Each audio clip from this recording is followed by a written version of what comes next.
with some big ideas that the author is looking at, as well as asking some questions that I think are important to consider as you read the chapter.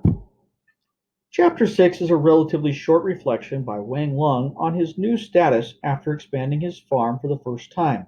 Spoiler, this is not the last time. He realizes that although he has prospered and that his farm has grown, he is still a relatively poor man, especially in comparison to someone like the House of Huang. Wang Lung realizes that he wants more out of life, but he is not overwhelmed by the challenge.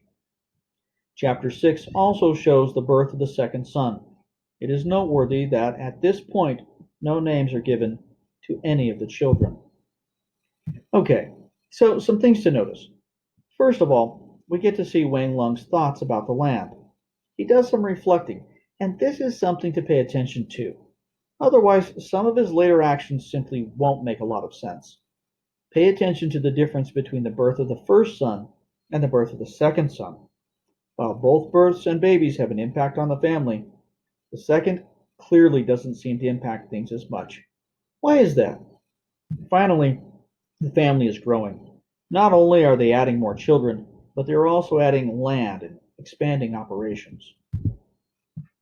One of the questions that is disturbing Wang Lung a little at this point, but it will become a major theme as the book progresses, is the question of being content and of reaching goals.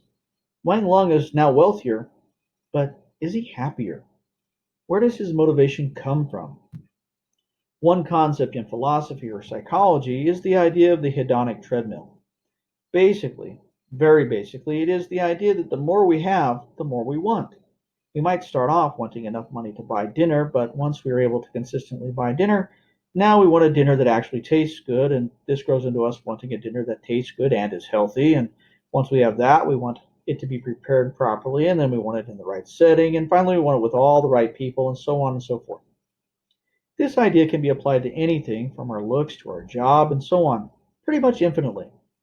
So, is Wang Lung experiencing this? Is it a good thing or a bad thing or just a thing? Without goals, how do we judge success? But does reaching a goal mark success, or is there something more? What about you? What does success mean to you? How do you judge your position in life?